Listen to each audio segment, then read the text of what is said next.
हाय प्यारे बच्चों, नमस्कार। कैसे हैं आप सब।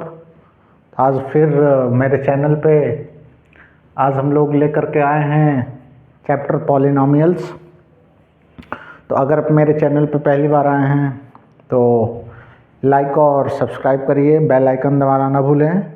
तो चलिए देखते हैं। अगर आप क्लास 10th में पढ़ते हैं तो हम लोग चैप्टर सीखेंगे पॉलिनॉमियल्स के बारे में। पॉलिनॉमियल्स क्या होता है और इसके कंसेप्ट क्या हैं, चलिए देखते हैं।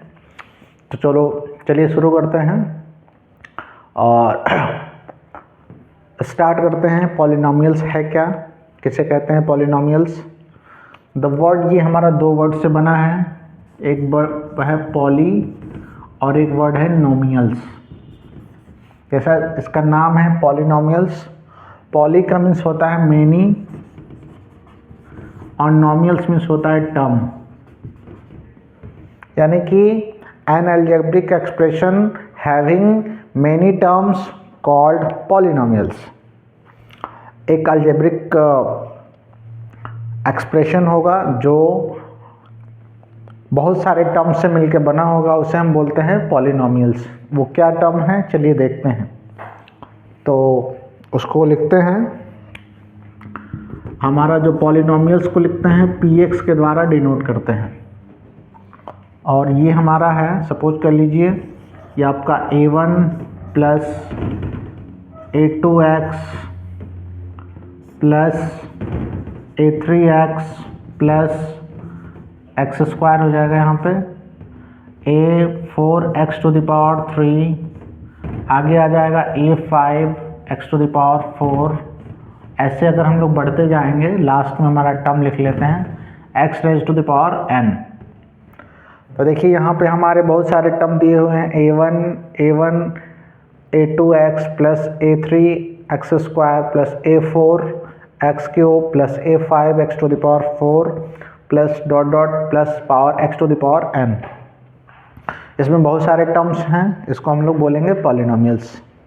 अब इसमें हमारा क्या है कि a1 a2 a3 a4 ऐसे, इसको हम लोग बोलते हैं कांस्टेंट। क्या बोलते हैं? कांस्टेंट बोलते हैं। और x क्या है? x is variable. इसको क्या बोलते हैं? वेरिएबल्स बोलते हैं।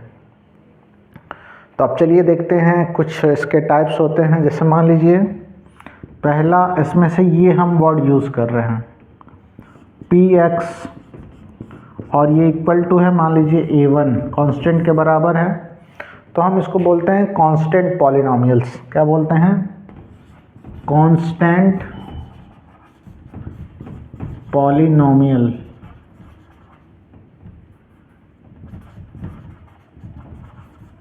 ठीक है। अगर हम लोग यूज़ करते हैं, जैसे एग्जाम्पल के तौर पर ले लेते हैं px इक्वल टू 5 अगर ले लेते हैं तो हमें इसे बोलते हैं कांस्टेंट पॉलिनॉमियल्स। अगर px हमारा -10 है तो भी इसको हम लोग बोलेंगे कांस्टेंट पॉलिनॉमियल्स। दूसरा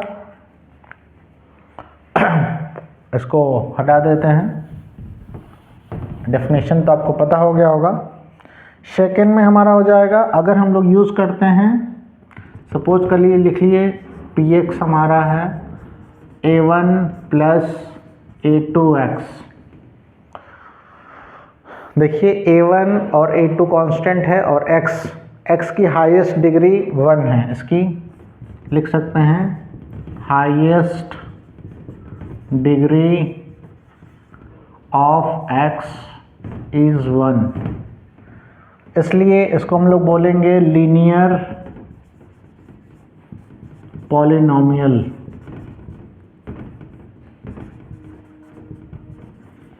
क्योंकि इसकी डिग्री हमारा क्या है? 1 है, इसलिए हमको इसका बोलेंगे लीनियर पॉलिनॉमियल्स। अब लीनियर पॉलिनॉमियल्स में क्या है? इसका स्टैंडर्ड इक्वेशन भी होता है। स्टैंडर्ड अगर बात करें, स्टैंडर्ड इक्वेशन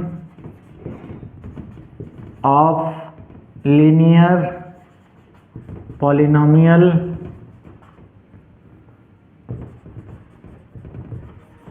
तो इसका स्टैंडर्ड इक्वेशन अगर हम लोग कंपेयर करेंगे तो ये हो जाएगा ax plus B equal to 0।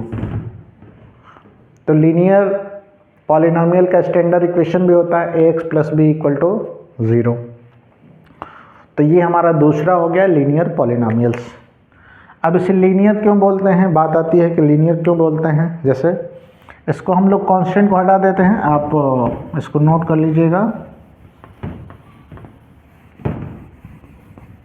क्यों इसे लीनियर बोलते हैं, क्योंकि सपोज करिए हमारा एग्जाम्पल अगर ले लेते हैं x प्लस 5 इक्वल टू 0 है, तो इसमें x की डिग्री 1 है इसलिए इसको लीनियर बोलेंगे। अगर इसका हम ग्राफ ड्रॉ करें, ड्रॉ कैसे करेंगे, जैसे मान लीजिए कि 5 को राइट हैंड साइड ले जाएंगे, x इक्वल टू हो जाएगा -5। अगर हम लोग ग्राफ पे इसको रिप्रेजेंट करेंगे तो x इक्वल टू यहाँ पे ओरिजिन हो जाएगा, ये हो जाएगा x एक्सिस, x डैश, ये हो जाएगा y, ये हो जाएगा y एक्सिस। यहाँ पे हो जाएगा -5, तो यहाँ पर एक लाइन ड्रॉ कर देंगे पैरेलल टू y एक्सिस, तो ये हो जाएगा x इक्वल टू, ये -5 डिस्टेंस है तो इक्वल टू -5।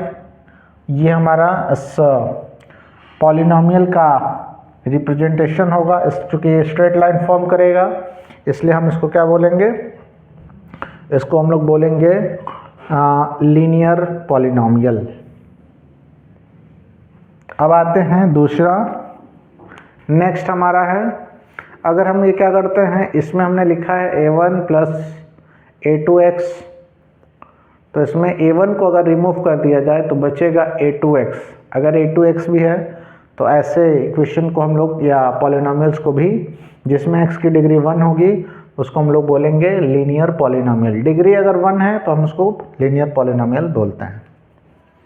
चलिए आगे देखते हैं, इसको रिमूव कर देते हैं। ये कांस्टेंट आपको पता हो गया होगा, आप इसको नोट करते जाइए। देखिए अगला है जो हमारा वो आता है क्वाड्रेटिक। अब वो क्या है, सपोज कर लीजिए इसमें से 3 टर्म हमने यूज़ किया, px equal to a1 plus a2x plus a3x square. ये पॉलिनोमियल हमारा बना, इसमें इसकी डिग्री हमारी कितनी है, हाईएस्ट डिग्री मैक्सिमम 2 होनी चाहिए, इसलिए हम इसको बोलेंगे क्वाड्रेटिक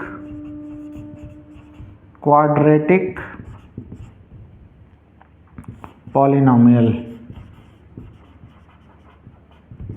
क्वाड्रेटिक पॉलिनोमियल जब इसको ग्राफिकली हम लोग रिप्रेजेंट करेंगे तो वैसे तो इसको हम लोग पैराबोलिक में बोलते हैं। पैराबोलिक इसका ग्राफ आता है,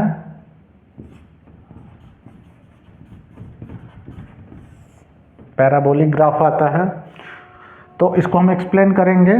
तो इसको क्वाड्रेटिक पॉलिनोमियल इसलिए बोलते हैं क्योंकि इसकी हाईएस्ट डिग्री कितनी है, 2 है। अब इसका भी स्टैंडर्ड इक्वेशन होता है, स्टैंडर्ड इक्वेशन हमारा आता है X square plus B X plus of C equal to 0। ये स्टैंडर्ड इक्वेशन है क्वाड्रेटिक पॉलिनोमियल का। इसमें इसके ज़ीरोज़ आते हैं, सोल्यूशन ऑफ दिस इक्वेशन। इसको हमारे मैथमेटिशियन थे सिद्धराचार्य, उन्होंने बताया था कि इसका सोल्यूशन हमारा आता है, यानी कि इसको अगर सॉल्व करेंगे तो हमारा आंसर आता है x equal to minus B plus minus under root B square minus 4ac by 2a। तो ये इसको हम लोग सिद्धराचार्य का मेथड कहते हैं। और ये कैसे आता है हम लोग जानेंगे अगले वीडियो में। तो इसको इसके 2 ज़ीरोज़ आते हैं, उसको आप लोग देख सकते हैं। अब ज़ीरोज़ क्या है, ज़ीरोज़ क्या होता है, solution of the quadratic equation is known as zeros of the polynomials. जितने पॉलिनोमियल्स के क्वाड्रेटिक पॉलिनोमियल के सोल्यूशन होंगे वही उसका ज़ीरोज़ कहलाएगा, उतने उसके ज़ीरोज़ होंगे। अब उसकी इसमें 2 ज़ीरोज़ हो जाएगा, इसमें x की 2 वैल्यू, एक प्लस वैल्यू और एक माइनस वैल्यू। तो हम लोग लिख सकते हैं अगर सपोज कर लेते हैं कि अल्फ़ा और बीटा दो ज़ीरोज़ हैं तो अल्फ़ा की वैल्यू हो जाएगी first zero minus B plus under root B square minus 4ac by 2a और बीटा की वैल्यू हमारी हो जाएगी minus B minus under root B square minus 4ac by 2a। अगर इन दोनों का सम निकालते हैं अल्फ़ा प्लस बीटा तो आता है माइनस बी बाई ए और अल्फ़ा इंटू बीटा निकालते हैं तो ये आता है सी बाई ए। आप इसको कैलकुलेट करके देख लीजिए, आपका इतना ही आंसर आएगा। अब डेरिवेशन इसका होता है तो नेक्स्ट वीडियो में आप इसको एक्सप्लेन करेंगे। तो ये हमारा कहलाता है क्वाड्रेटिक पॉलिनॉमियल्स। आई होप आपको समझ में आया होगा। नेक्स्ट वीडियो में हम लोग इसको एलिब्रेट करेंगे। तो नमस्कार।